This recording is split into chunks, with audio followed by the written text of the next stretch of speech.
Okay, so today we will see denoising of correlated noise. So last time it was denoising of uncorrelated noise. ¿Qué tal noche, Ana? Que le hice un jardinero a otro, deseamos felices mientras podamos.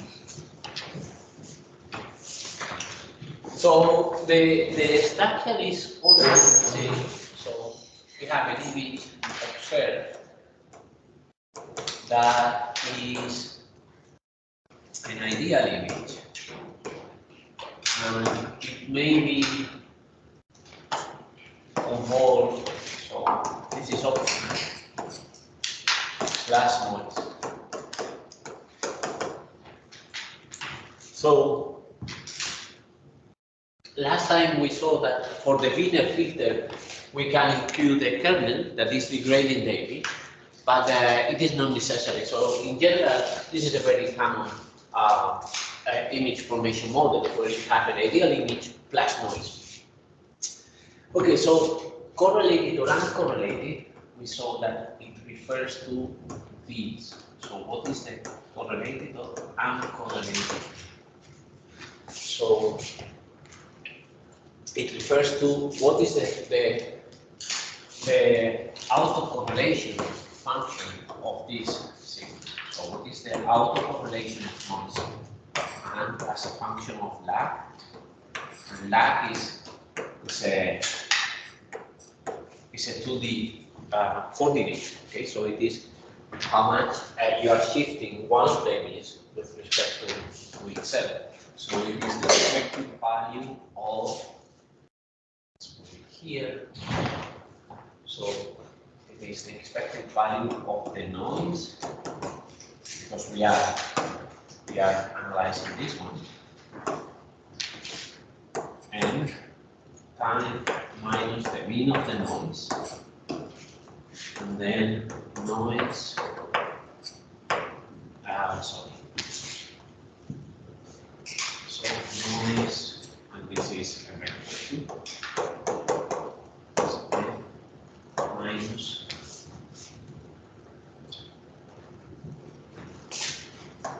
mu.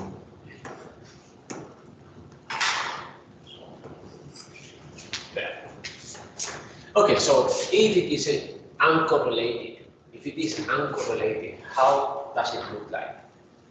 So now I will do this in 2D. Normally I always use 1D, but today I will use 2D because it is relatively simple. Okay, so here we have the autocorrelation of noise as a function of the two lags, so the x and y component of the lag. And if it is uncorrelated, so if it is uncorrelated, this one here will be a delta at 0, and then all the other values will be 0. So this is the equivalent of this kind of representation. Okay, so you have here n, you have here. This would be 1D now. Now these are scalars. Okay, so say we are in one dimension. So this is the equivalent of this.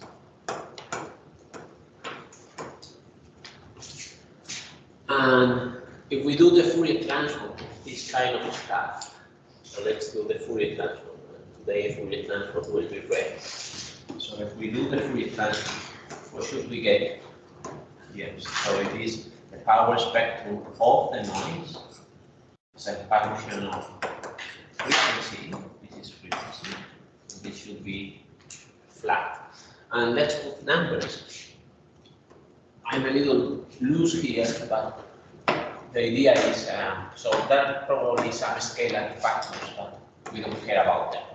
So here the variance, this is the variance, because if you put the lag to 0, if you put the lag to 0, what you have here is the expression of the variance. And when you do the Fourier transform, right?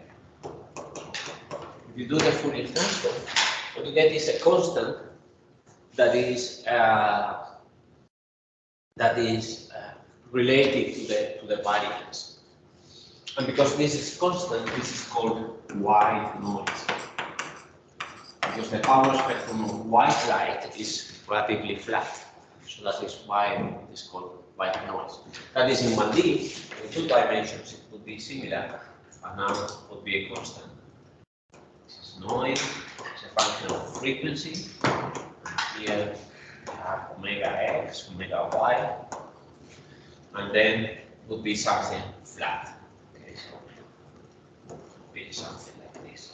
And the height of this is sigma squared. Okay, so this is uncorrelated noise, but today we have correlated noise. So today we have correlated noise. So that means that the Fourier transform of this correlated noise will not be flat, will be whatever. And we will focus in one particular kind of noise that has kind of deltas here. So this is the power spectrum of the noise we will focus today.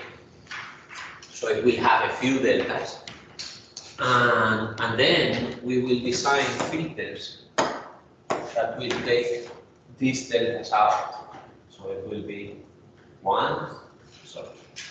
and then this kind of filters. This will be our filter to get rid of these deltas. What is the name of those filters?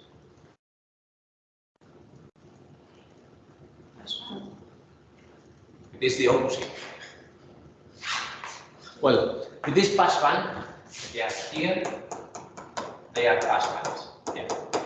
That is one way to describe it. And so, bandpass filters. They are also called notch filters. Notch filters. And these notch filters, in Spanish is rechazo banda. So it is, you are referring that these bands here, you are rejecting. You are removing them. So we will analyze this kind of filters and for this kind of correlated noise. But it is just one specific kind of noise. Okay, so let's see. So we have an original image and we have some kind of interference. And this is very typical when you have electromagnetic interferences. So you get this kind of patterns. And what is the Fourier transform of the interference here?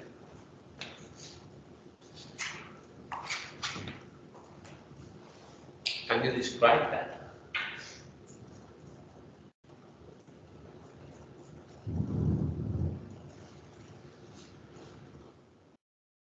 So it is a wave. So if it is a wave, Fourier transform has to be a pair of deltas. So the Fourier transform that is today, right? So we have omega y, omega x, and it is propagating in that direction. So it will be a pair of deltas here along this line. So it will be deltas here and then zero everywhere else. Because it is a wave, it is one of these that we studied in the Fourier transform. And yeah, so we can, because it is a wave that is propagating in this direction, we can convolve with a kernel that also propagates in that direction. And then we will get rid of the wave. That's true. The wave is no longer here. But we have also blurred a lot the image. So yeah, we have got rid of this wave, but it is not a very pleasant result. Okay, so another possibility is to do a kind of low pass filter. So, for instance, so let's say that we have our original image, and this is the image with noise. And you may notice a pair of deltas there. So that pair of points is the noise. So we can identify those points. We can design a filter that is one everywhere except for those 2 points. And you can see that there is a kind of a smooth transition between 1 and 0. How could you get that? So how could you design this filter? So we could have something like this, right? So let's say, let's design a filter. Let's design a filter that takes out these 2 points. So let's say that this has a frequency. This has a frequency omega naught. Okay, so what would be my filter? So my filter would be. H of omega is 1, so it is 1 everywhere, minus a pair of deltas there, so delta omega is omega naught plus delta omega plus omega naught. So that could be my filter. But this is just 2 points. This is not what we have in here. So we have not just a point, an infinitely small point. There is a smooth transition between 1 and 0. So how can we get that transition? You already know the tools.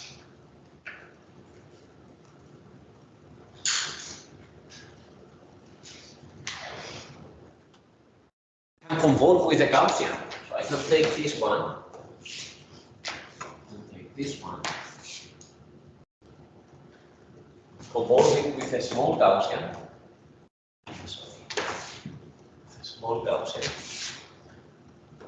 with amplitude sigma, and that's it. Actually, this is very nice because this is one convolve with a Gaussian. What is that?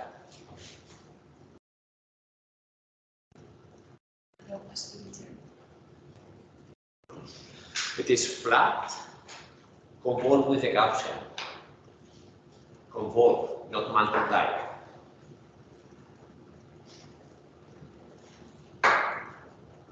So any function convolve with 1 is the mean value of that function. See? You get the mean value of that function.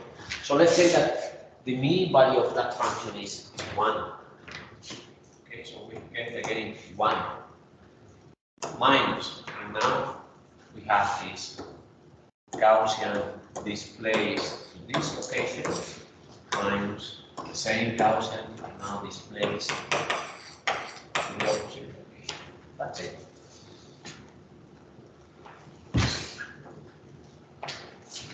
Okay, so now we have a filter. This is the expression of this filter here.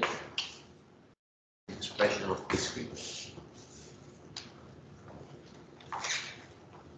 And when we multiply by that filter, most of the wave is gone. Why not this at the borders? So at the border of the image, we can still see the wave. Why?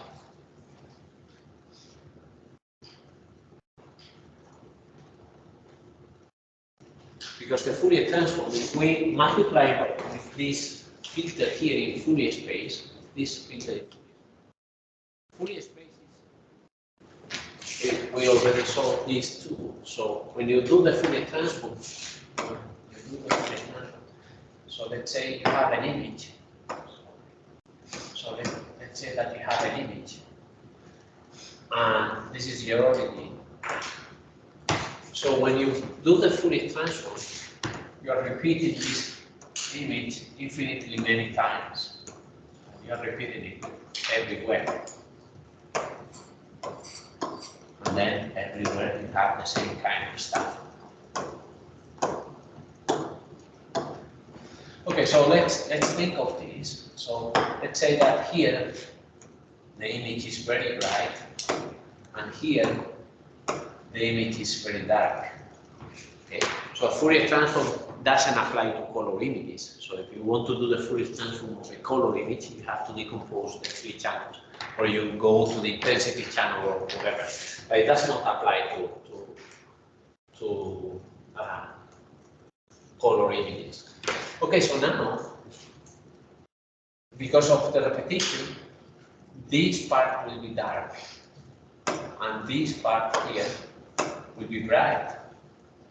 And the same here, so let's say that this is bright, so this is bright, and this is dark. So at all these points, at all these locations, here, here, here, there are these continuities. You are going, so you are going from dark to bright or from bright to dark very quickly, and that causes a lot of ripples. We already know that when you have these very sharp transitions, you have all these ripples, and this is what is happening. So this border is very different from this one.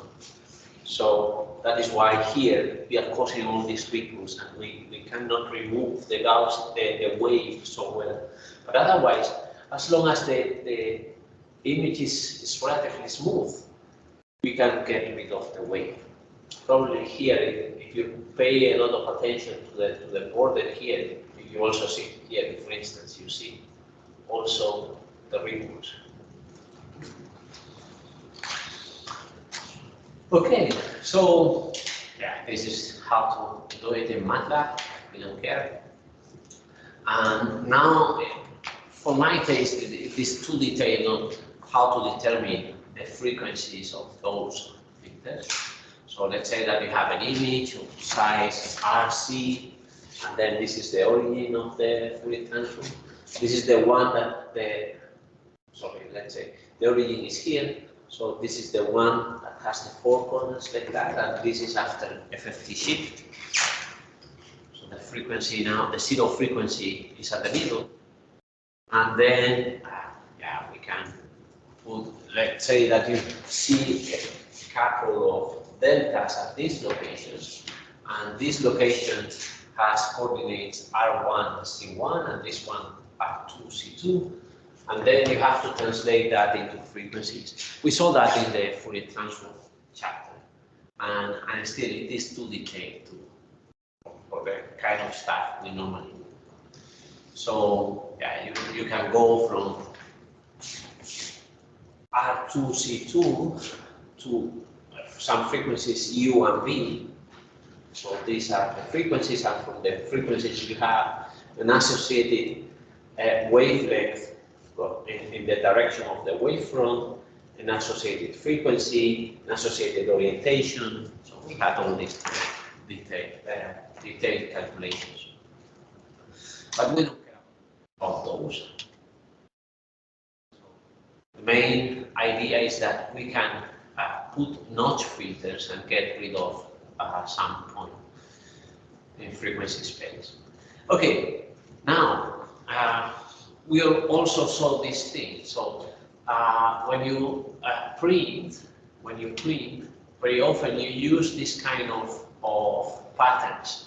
So let's say that you remember that we were using this kind of patterns for printing, magenta, cyan, and so on. So this pattern is the addition of 2 waves. So it is the addition of this one and this one. And this is the Fourier transform of this is the Fourier transform of this, and the addition of the 2 is the addition of the 2 Fourier transforms. We may have a different pattern. So the thing is that these 4 points, they rotate depending on the orientation of the waves. So we were printing like this. So 0, so black was printed at 0 degrees, no, at 45 degrees. So the pattern is at 45 degrees. Magenta at 75, yellow at 90, and cyan at 105. And then, if you look very closely to what you have printed, you see this kind of rosettes. And then in the Fourier space, they look like this.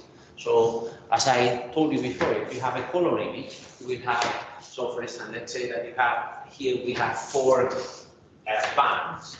So you would have 4 Fourier transforms. So in each one of the channels, you have a different pattern. And if you add all of them, this is the common pattern. Okay, so yeah, we superpose the colors and we get this pattern. So yeah, we already know how to print. So you decompose the original image into 4 different channels, and then you multiply by the pattern. This is the multiplication, and you add the 4 channels into a single one. Okay, now let's say that you have printed something. Now you digitize that image, so you put it back again into the computer. So it was, you printed, you put it in paper, but now you digitize, you put it back into the computer. So you will get the pattern.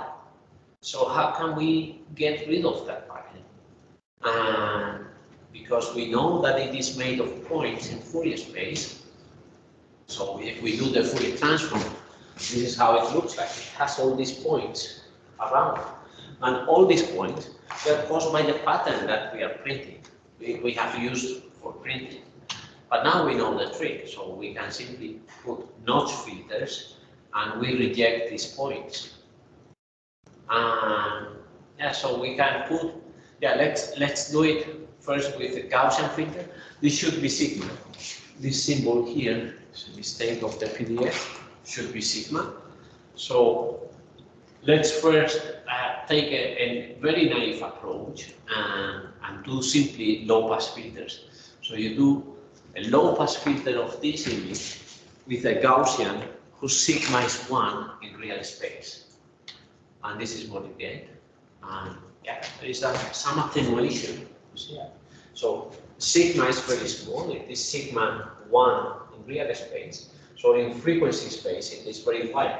You see, there is a kind of attenuation here at high frequencies because of the multiplication with the Gaussian that is very wide.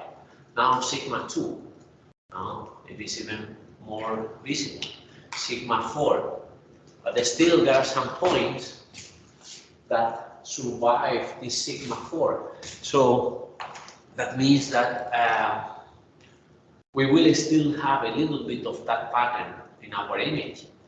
And also we have sacrificed a lot of information that was at high frequency. So this image is very black. Okay, so sigma 8, we don't get the points of the patterns anymore, but we have a very low pass filter image. Okay, and now we can compute all kind of differences.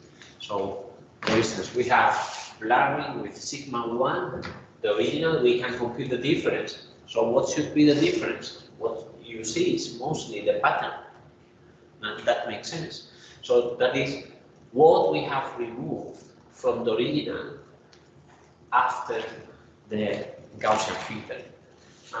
You can compare it with sigma 2.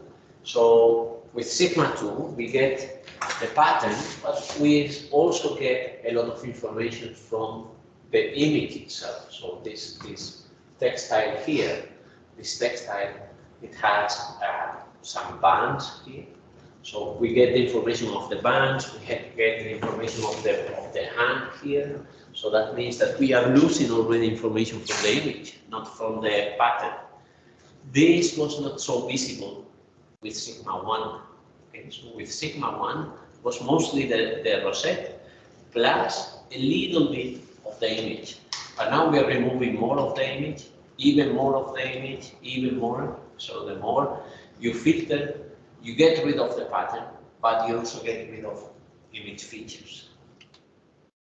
Okay, so yeah, now we know the trick of notch filters. So we can design, we can look for these points, here, locate them, and we already know how to translate that into frequencies. And then we design this kind of filters that we have done here. So we design this kind of filters that are not filters, and we get rid of the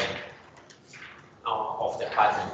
And if you have to remove this pattern, you have a lot of points. Which points would you remove first? The low frequency ones, because they should have more energy. Okay, so we get rid of the low frequency ones, so the first circle of points, and then this is what we get. And then this is Lorena, the power spectrum, they put the filter.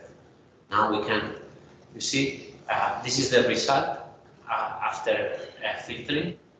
We can get the second circle of points, and now we get a little bit cleaner image, and then a third one, and we can compute all kind of differences. So with just the first filter, we barely see any detail related to the image. So all we see is related to the rosettes. So that is what we have removed. And with the second set of filters, so this one here, second circle. So with the second circle, we get more the details, the finer details of the rosette, and no details of the image. And third round of filtering. So yeah, so this is a very ad hoc filter. So this is for this specific problem. This filter is very good. So depending on your problem, you can define operations that are particularly suited to your problem. Yeah, so, okay. Any question?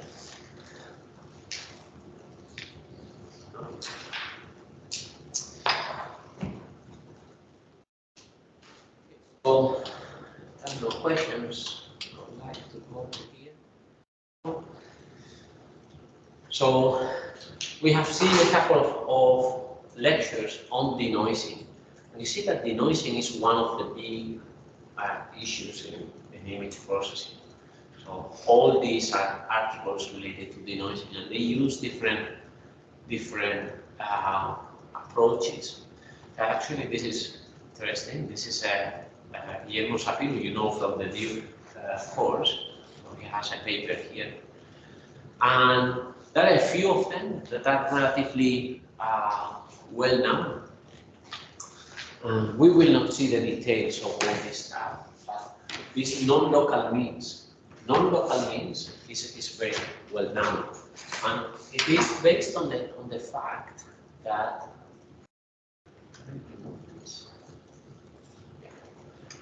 so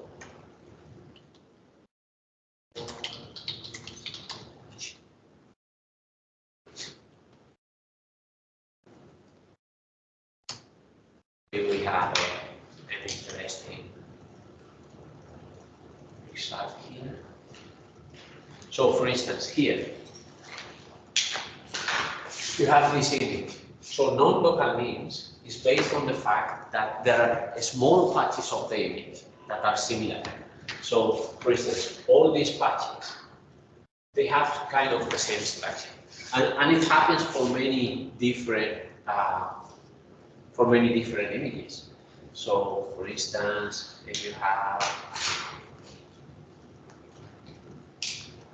here, the texture of the scarf is the same everywhere. So if you take a small patch of this region, it is all the time the same. So this non-local mean, what does is divides the image into small pieces and then finds which are similar pieces, and then exploit that redundancy to remove the noise. So what else? DCT. The DCT we have not seen. We will see at the end of the course, but it is also very well. So this is the discrete cosine transform. And what it does is, probably this one is the best. So what it does is it divides the image into these basis functions. So we have already seen Fourier transform this way. So it was a change of basis. So that was a change of basis. So let's say that you have an image. You have an image as a function of R. So this is our coordinate. And we were saying this is the sum over some indexes, and these indexes go over frequencies, or we put it in this way. It is basis times the coordinate of the basis.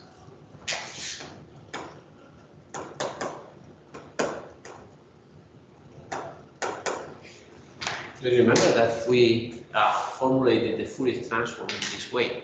So for us, the Fourier transform, the transforms are right. So the Fourier transform are related to this kind of functions. So you have a frequency and it is a wave. So we formulated this is the Fourier transform. This is the Fourier transform. And all this is the inverse Fourier transform. Okay, so what if instead of using complex exponentials, we use anything else? We use cosines. And then we get these are the bases. So this is the equivalent of the complex exponentials. And otherwise it is the same. So our kernel, our image is composed with a set of kernels, and then we have to invert it somehow. So this is the discrete cosine transform, and then it is kind of similar thing to the Fourier transform, and now using a different basis. So there are things based on discrete cosine transform. There are things based on KSVD. KSVD is kind of similar thing where you divide your image into pieces. KSVD.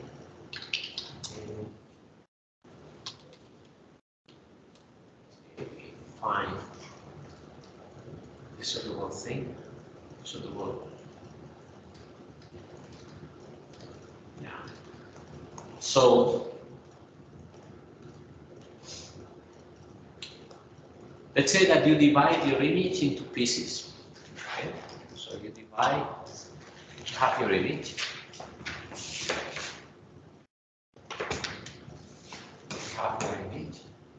You divide it into pieces, small ones. And let's say these pieces are of size 8 times 8. Okay, so this is the size of this piece. And now construct vectors of size 64. Okay, so you put all these numbers one after the other. So an image is a collection of this kind of vectors. Okay, so you have an image, you have many vectors of this kind. So this is our Y. So this is our image. And now you say, okay, all these vectors I can express as a dictionary of things. So I will find this dictionary times another vector, but this time most of the values here will be 0, except for a few ones. you will have a few values that are different from 0, that are the red ones, all the others are 0. So what you're doing is a compression now of these vectors. So you're saying a vector is a mixture of just, for instance, for the first one, the first vector is a mixture of 2 elements in this dictionary. And the second vector is a mixture of other 2 elements in the dictionary. And noise cannot be expressed well in this structure because you have very few coefficients, degrees of freedom. You only have 2. You have to choose which are the 2 elements in the dictionary that better approximate your image, your patch of the image. And then noise cannot be well approximated, and you can use this to do denoising. What else we have? So we also have. So these are the famous ones, okay? Non-local means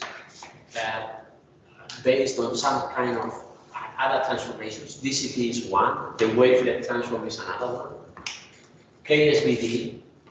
This one, total variation, and total variation is something that is related to differential equations that you are seeing with Guillermo.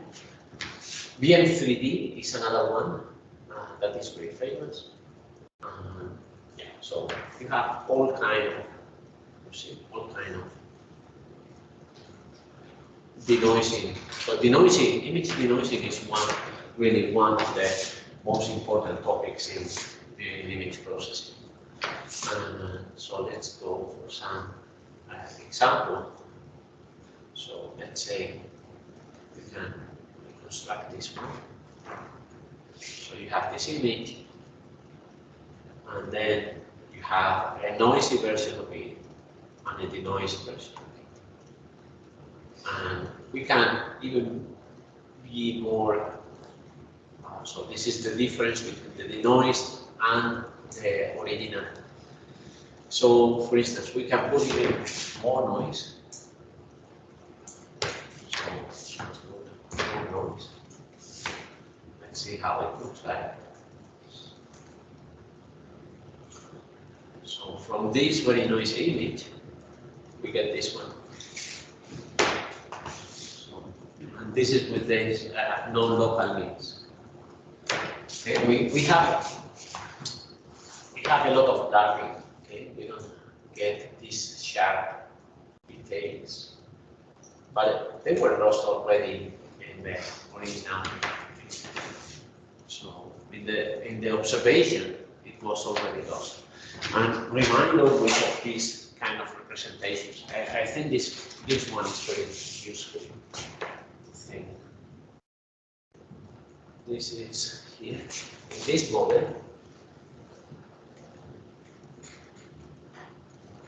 In this model, the Fourier transform of this one, this is frequency, this is the power spectrum of the ideal image. So frequency will behave like this, while noise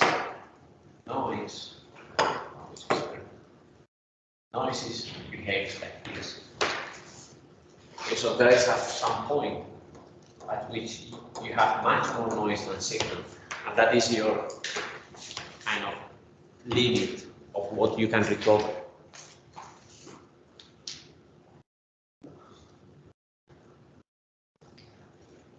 Okay, any question?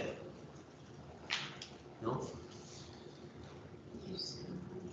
Is it better to leave noise instead of playing games? Because in one level, Yeah.